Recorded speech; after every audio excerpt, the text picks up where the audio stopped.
वाह बहू, कितनी अच्छी खुशबू आ रही है दाल की। मन कर रहा है इन टिफिन का खाना मैं ही खा जाऊं। अरे माँ जी, आपके लिए भी रखा हुआ है। पहले आप इन टिफिन को पैक करने में मेरी मदद कीजिए। खाना लेने वाला आता ही होगा। कुछ ही देर में एक आदमी घर आता है और सारे टिफिन अपने साथ ले जाता है। तो उसी घर में नीचे रहने वाली रचना अपनी सास से कहती है, माँ जी, आजकल ये आदमी रुचिका के घर रोज आता है। आखिर कौन है ये? टिफिन डिलीवरी करने वाला है। अरे, रुचिका की बनाई सिंपल दाल का स्वाद अब तक घर में सीमित नहीं रहा, बल्कि बिजनेस बन गया है। क्या ये सब कब हुआ? आखिर रुचिका के टिफिन बिजनेस के बारे में सुनकर रचना को इस तरह हैरानी क्यों हुई, जैसे उसके पैरों तले जमीन ही खिसक गई हो। जानने के लिए आइए चलते हैं कहानी में कुछ समय पीछे। एक ही घर में नीचे रचना का परिवार तो ऊपर रुचिका का परिवार रहता था। जहां रचना का परिवार अमीर और उसके घर में सभी सुख सुविधाएं थी, तो वहीं रुचिका का परिवार इतना गरीब था कि वो मिट्टी के चूल्हे पर खाना बनाती थी। रात के समय रुचिका चूल्हे पर दाल बना रही होती है, जिसकी खुशबू नीचे रसोई में काम कर रही रचना की नाक में पड़ती है। ये खुशबू तो मेरी भूख बढ़ा रही है। न जाने किसका खाना बनकर तैयार हो गया। और यहाँ तो मेरी सब्जियां भी नहीं कटी है अब तक। एक काम करती हूँ, आज बाहर से दाल मखनी का ऑर्डर कर लेती हूँ। माँ, आज आपने दाल बनाई है ना? हाँ, लेकिन तुम्हें कैसे पता? तुम दोनों तो अभी खेल कर घर लौटे हो। माँ, आपकी बनाई दाल की खुशबू ही तो हमें घर वापस खींच लाई। तो जाओ, हाथ मुंह धोकर आ जाओ और दादी को भी बुला लेना, मैं खाना परोसी हूँ। ठीक है माँ। कुछ ही देर में रचना की ऑर्डर की दाल मखनी भी आ जाती है। तो वो गरम गरम फुल्के के साथ डाइनिंग टेबल पर दाल मखनी परोसती है, जिसे खाते ही उसका पति वरुण कहता है, कुछ देर पहले खुशबू तो इतनी लाजवाब आ रही थी, लेकिन इस दाल मखनी में तो कुछ खास स्वाद नहीं है। अरे, स्वाद कैसे नहीं है? मैंने खुद ऑर्डर मतलब अलग तरीके से बनाई है। बेटा, खुशबू तो रमा की बहू की बनाई सिंपल दाल की आ रही होगी। तेरी बीवी के खाने में स्वाद नहीं आता तो खुशबू कहाँ से आएगी? क्या माँ जी, आपको तो बस अपनी देवरानी की बहू ही नजर आती है। अरे, कभी मेरी भी तारीफ कर दिया करो। हाँ, तो तू मुझे तारीफ करने का मौका तो दे। रमा की बहू सादी दाल भी स्वादिष्ट बनाती है और तू है कि दाल मखनी भी ठीक से नहीं बना पाती।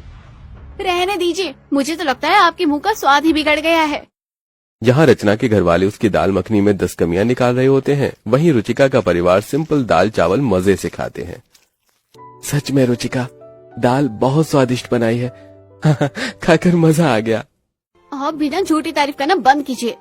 वो तो घर में कोई सब्जी नहीं थी, तो मैंने सोचा तड़का लगाकर दाल ही बना देती हूँ। नहीं बहू, पवन सही कह रहा है। तू जब भी ये सिंपल दाल और चावल बनाती है ना, तो पेट और मन दोनों तृप्त हो जाते हैं। हाँ मम्मी, आपकी सिंपल दाल तो पनीर की सब्जी को भी फेल कर देती है। बच्चों की बात सुनकर सभी हंसने लगते हैं। रुचिका जहाँ मेहनत और मन से खाना बनाती, तो वहीं रचना आलस के चलते ज्यादातर खाना बाहर से ही ऑर्डर कर लिया करती। एक दोपहर दोनों के ही बच्चे गली में खेल रहे होते हैं। बिट्टू, तुम्हारी मम्मी ऐसा क्या बनाती है जो हर रोज तुम्हारे घर से खुशबू आती है? कुछ खास तो नहीं बनाती, पर जब भी वो दाल बनाती है ना, तो खाकर मजा ही आ जाता है। हाँ, मुझे तो माँ के हाथों की सिंपल दाल बहुत ही यम्मी लगती है। तो हम तेरे घर में तो रोज कुछ नया बनता होगा। तुझे तो दाल चावल नहीं खाने पड़ते होंगे ना? मेरी मम्मी तो दाल मखनी बनाती हैं, वो भी घर में किसी को पसंद नहीं आती। मेरा भी खाने का मन नहीं करता। ऐसा है, तू हमारे घर पर आ जाया कर, तुझे टेस्टी दाल चावल खाने को मिलेंगे। पीहू और बिट्टू की बातें सुनकर सोहम के चेहरे पर मुस्कान आ जाती है। कुछ दिनों बाद रचना खुद ही दाल मखनी बनाकर अपने परिवार वालों को परोसती है, जिसकी शक्ल देखकर ही उसका पति मुंह बना लेता है। आज तुमने फिर दाल मखनी बना दी रचना। हाँ तो क्या हुआ, और मुंह मत बनाओ, खाकर देखो, पहले से अच्छी बनाई है। अच्छा, बुरा तो खाने के बाद की बात है। पहले ये बता कि दाल मखनी में बटर डाला है या बटर में दाल मखनी?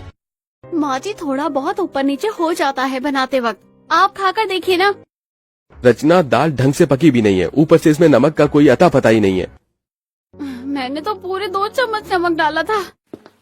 दाल मखनी को लेकर हो रही बहस का फायदा उठाकर सोहम चुपके से ऊपर चला जाता है, जहां वो देखता है कि पीहू और बिट्टू अपने परिवार के साथ हंसते खेलते हुए खाना खा रहे थे। तभी वो धीरे धीरे अंदर जाता है। अरे सोहम बेटा, इस वक्त यहाँ कैसे? छोटी दादी, आप सब जमीन पर बैठकर खाना खाते हो, आपके पास डाइनिंग टेबल नहीं है? हाँ नहीं है। तुझे इससे क्या मतलब? पीहू, ऐसे गुस्सा नहीं करते, शांत हो जाओ। सोहम बेटा, हम ऐसे ही साथ में मिलकर जमीन पर बैठकर खाना खाते हैं। चाची मुझे भी दो ना खाना, वो मम्मी ने अभी तक खाना नहीं बनाया और मुझे बहुत भूख लग रही है। मैंने तो रोज के हिसाब से खाना बनाया है, अभी सिर्फ मेरे हिस्से की दाल रोटी बची होगी। कोई नहीं, बच्चा है और इसे वही खाने के लिए दे देती हूँ। रुचिका अपने हिसाब का खाना सोहम को परोस देती है और सोहम खुशी खुशी जमीन पर बैठकर खाना खाता है। चाची, ये दाल तो बहुत टेस्टी है, मुझे एक और रोटी दो ना। हाँ हाँ बेटा, ये लो। अब बीतते समय के साथ सोहम अपने घर में खाना न खाने के बहाने बनाया करता और चुपके से ऊपर जाकर खाना खा लेता। एक बार सभी खाना खा रहे होते हैं, तभी पवन रुचिका से कहता है, तुम सोहन को रोज खाना खिला रही हो, भाभी को ये बात पता तो है ना? मुझे नहीं लगता कि उन्हें पता होगी, लेकिन फर्क क्या पड़ता है कि बच्चा तो यही है। जहाँ अपने बच्चों के लिए खाना बनाती हूँ, वहीं इसके लिए थोड़ा ज्यादा बना दूंगी। उसमें कोई दिल नहीं है, लेकिन भाभी को पता चले तो कहीं वो हंगामा न कर दे। अरे भला, इतनी सी बात पर वो क्यों हंगामा करेगी? आप भी ना कुछ भी सोचते हैं। रुचिका पवन की बातों पर ध्यान नहीं देती, लेकिन सोहम के रोज रोज खाना न खाने के चलते रचना को उस पर शक होता है। इस लड़के को न जाने क्या हो गया, एक हफ्ते से खाना ही नहीं खा रहा। अब वो बेचारा क्या करे? तेरी दाल मखनी खा खा कर उसकी भूख ही मर गई होगी। माँ जी, मजाक मत कीजिए, ऐसा तो मेरा सोहम कमजोर हो जाएगा। हाँ तो अच्छा अच्छा खाना बनाना सीखना ताकि उसे भूख लगे। माँ जी, मुझे तो कुछ गड़बड़ लगती है। गड़बड़? कैसी गड़बड़ बहू? क्यों अपना खाली दिमाग दौड़ा रही है?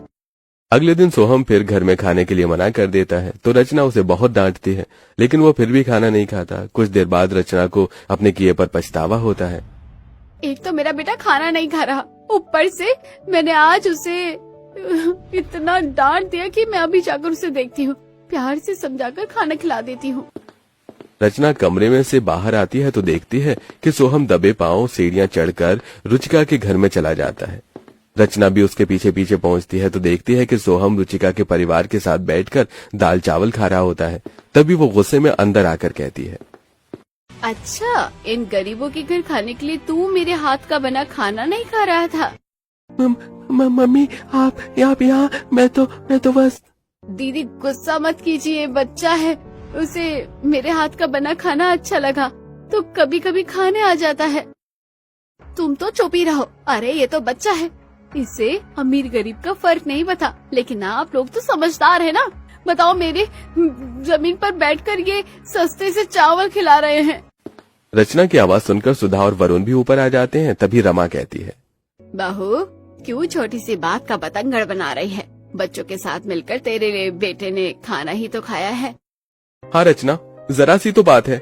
आप लोग तो रहने दीजिए। अरे, ये गरीबों वाला खाना खाने के लिए मैंने अपने बेटे को इतना बड़ा किया।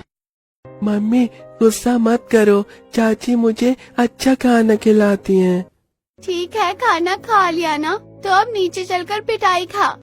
रचना सोहम का हाथ पकड़कर उसे वहां से खींचते हुए ले जाती है। रचना की गरीबी के ताने रुचिका को बहुत चुभते हैं, लेकिन वो कुछ कह नहीं पाती।